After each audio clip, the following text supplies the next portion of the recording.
La profusion de cassettes vidéo très violentes est-elle dangereuse? Ces films influencent-ils au point de ne plus distinguer le réel et la fiction?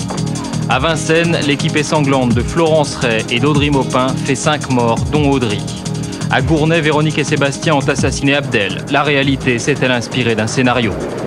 Je suis intimement persuadé qu'ils ne réalisent pas. Et c'est un chaos, certainement. Les adolescents criminels sont-ils de plus en plus nombreux? Qui sont ces nouveaux Bonnie and Clyde?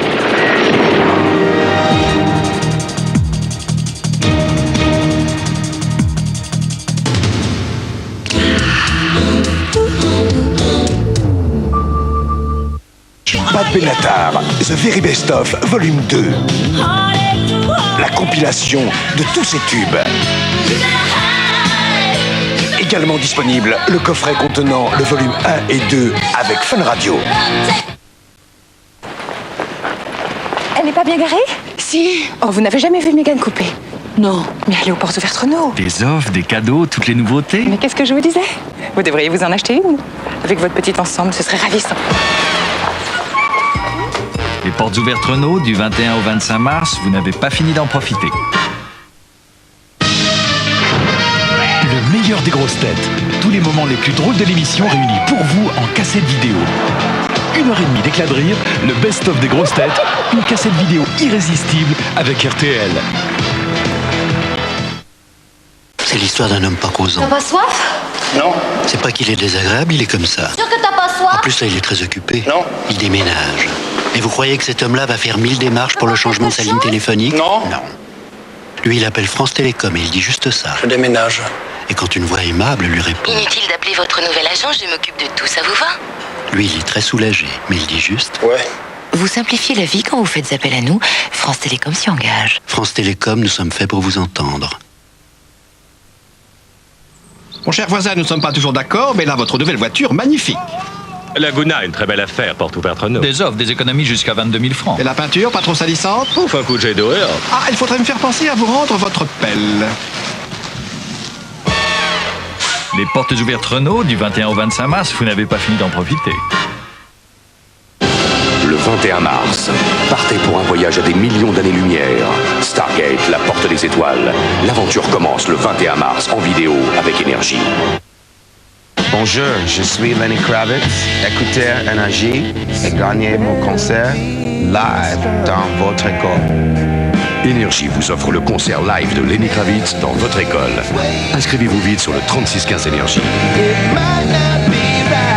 À bientôt sur Énergie. Le plaisir avant tout.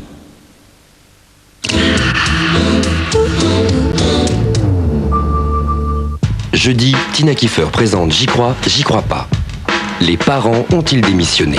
Quand la délinquance juvénile atteint un degré préoccupant, quand la violence se déchaîne à l'école, les regards se tournent vers les parents. Jouent-ils leur rôle comme ils le devraient? Tina Kiefer arbitre le débat. J'y crois pas, jeudi 22h35 sur TF1. Sommes-nous trop laxistes avec nos enfants? Donnez votre avis dès maintenant par téléphone au 36 65 50 55 ou sur Minitel 36 15 TF1.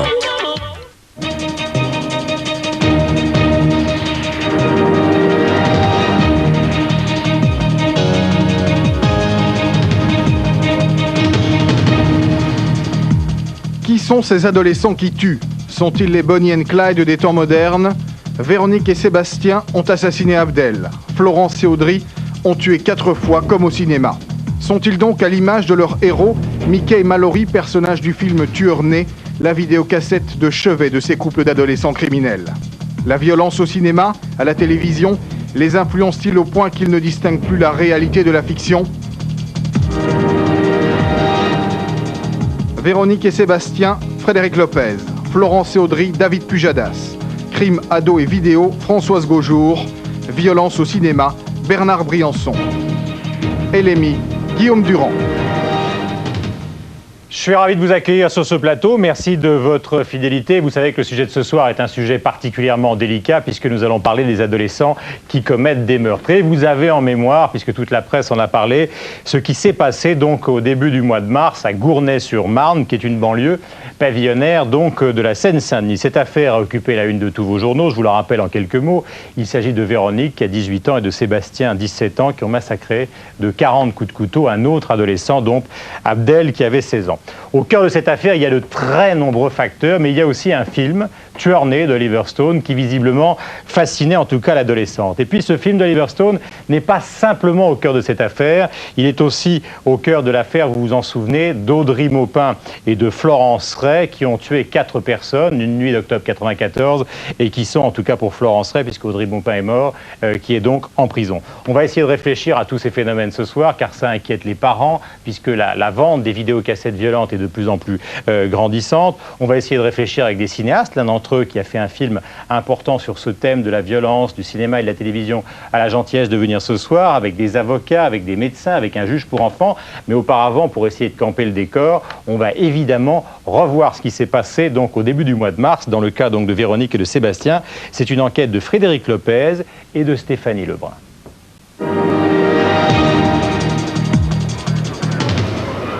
Samedi 9 mars 96, Sébastien, 17 ans, et Véronique, 18 ans, sont mis en examen pour assassinat.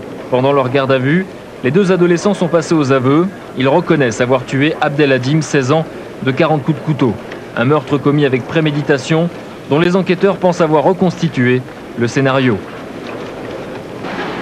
Théâtre du drame, Gournay-sur-Marne, une localité paisible de Seine-Saint-Denis, surnommée le Petit Versailles du 93. Le calme de ses résidences en bord de Marne contraste avec les quartiers difficiles du département. Ici, les jeunes ont le sentiment d'être privilégiés. C'est une ville petite, gentille, beaucoup de monde, beaucoup de jeunes. La plupart des jeunes, c'est des jeunes qui ont eu une enfance c'est des enfants un peu pourri gâtés, comme on dit. C'est là, derrière les murs de cette propriété, que grandit Véronique. Alors qu'elle est en prison, son père accepte encore de recevoir les journalistes. Depuis 20 ans, ce menuisier élève des loups, sa maison a des airs de Far West, et sa vie est entièrement vouée au culte des Indiens d'Amérique. Comment je vis? Demandez donc aux voisins. Paraît-il que je vis comme dans un nuage, comme dans un rêve. Mais c'est la vérité. Quand j'étais chez les Apaches, je me suis mis en colère. Pourquoi je me suis mis en colère? Parce que je me sentais Apache. J'étais blanc, mais dans mon cœur, je faisais partie du peuple américain. Enfant, Véronique est proche de son père, même goût pour la peinture, pour la vidéo. Avec l'âge, elle prend ses distances et finit par trouver sa passion des Indiens excessive et, comme dans ce film de vacances, ridicule. Elle a 15 ans, au moment de ce voyage familial aux USA. À cette époque, elle vit des troubles existentiels et pense au suicide pour la première fois. Des angoisses qu'elle exprime par l'écriture. Depuis qu'elle a 10 ans, dans sa chambre, elle compose des poèmes, des nouvelles, des scénarios. Tous hantés par la mort, rien d'alarmant pour son père. J'ai lu quelques poèmes qu'elle faisait. Je les ai lus très furtivement parce que j'ai pas essayé de comprendre, mais j'aurais dû. Mais alors, sa mère, elle les a pas eu du tout. Mais par contre, comme je suis très communicant, j'ai fait lire à certaines personnes des poèmes qu'elle avait faits. Et j'ai pas écouté ces personnes, des personnes étrangères que je ne connaissais pas. J'ai dit, qu'est-ce que vous en pensez? Mais monsieur, votre fille, c'est une catastrophe. Vous vous rendez compte, à son âge, à 10 ans, écrire ce qu'elle écrit là? J'ai pas su. Il y a 1 an et demi, les parents de Véronique se séparent. Elle quitte cette maison avec sa mère et sa sœur pour s'installer en centre-ville. Un événement qui renforce son indépendance, mais aussi son isolement. Sur l'autre rive de la Marne, un autre pavillon, une autre famille, celle de Sébastien. Là, depuis le drame, on se tait. Sébastien travaillait avec son père dans le nettoyage industriel. Ses copains apprécient la simplicité de cet adolescent de 17 ans, encore enfant. Sébastien, je le trouve... Je trouvais joueur, sportif. Je sais que on allait faire des foot et tout. Et je veux dire, on n'arrêtait pas de rigoler. Et c'était un gars sympa, quoi. Sur lui, Sébastien joue au football depuis toujours. L'année dernière, il s'intègre dans l'équipe de la commune voisine. L'entraîneur se souvient de ce jeune homme peu contrariant. Il enregistrait facilement ce qu'on lui disait de la touche ou même dans les vestiaires. Mais bon, et je dirais, il n'avait aucune intervention en retour. Il disait pas non, c'est pas comme ça, c'est comme ça. Non, non, lui c'était oui, oui. Il disait toujours oui. C'était quelqu'un qui suivait. Il suivait. Influençable. Qu'est-ce qui te fait dire ça? Parce que si on lui fait ouais, on va à la plage, il n'avait pas envie de venir, on insistait 5 minutes, il venait.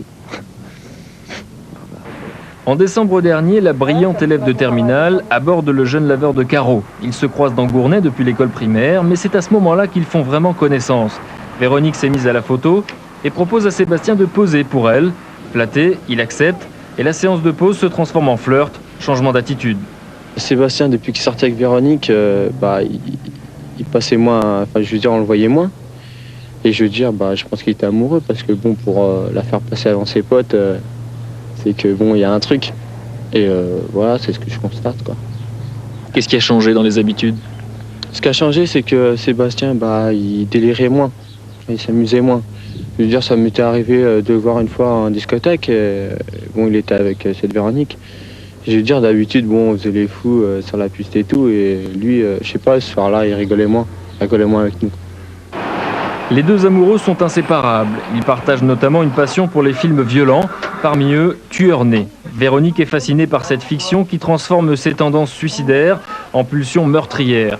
Des pulsions qu'ils pourront assouvir ensemble après avoir choisi leur victime, Abdeladim, 16 ans.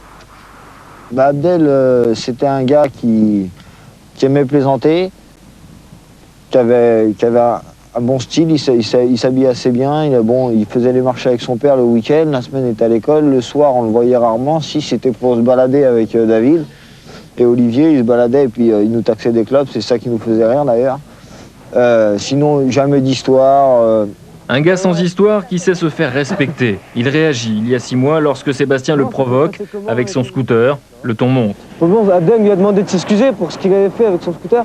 Sébastien, il a pris Abdel de haut, il lui a dit non, mais il n'y a pas moyen que je m'excuse. Il m'a insulté. Abdel, ça lui a pas plu, il s'est énervé, ils se sont battus, et puis Sébastien il est parti en courant. Après. Abdel lui a mis une droite, et Sébastien il est parti en courant. Malgré une apparente réconciliation, Sébastien entretient une haine sous-jacente pour Abdel. Cette haine va se conjuguer avec les pulsions de meurtre de Véronique. 3 jours avant le crime, le garçon aurait acheté une pelle et une scie pour faire disparaître le futur cadavre. Pendant ce temps, Véronique aurait échafaudé un scénario redoutable. Reste pour eux à déterminer le jour du crime. Tout arrive le samedi 2 mars. Vers 21h, Abdeladim téléphone d'une cabine à son copain David. Samedi soir, à 9h, il m'a téléphoné, on devait aller faire un billard à Champs.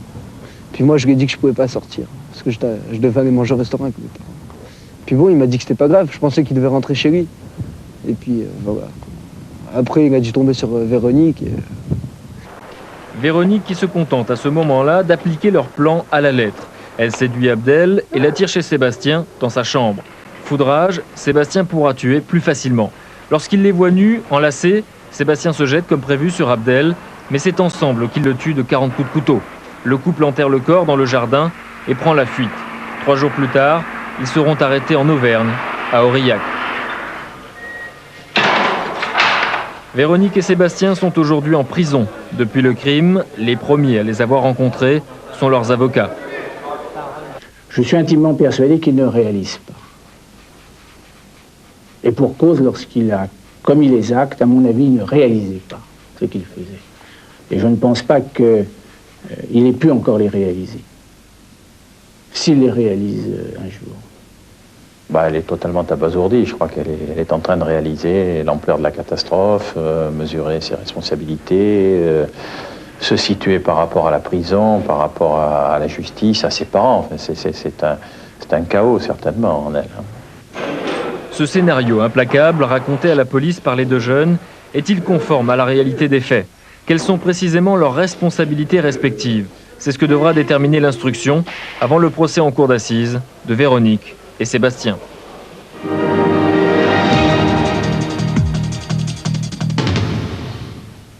Je voudrais vous présenter évidemment les gens qui vont participer à cette émission, à commencer par maître Jean-Louis Pelletier, que vous connaissez probablement et qui est donc l'avocat de Véronique, suivi de Samuel Lepastier. Bonsoir évidemment à tous les deux. Vous êtes psychiatre, psychanalyste et vous travaillez à Sainte-Anne, si je me trompe vous le dites, au centre de guidance donc pour les enfants Et les adolescents.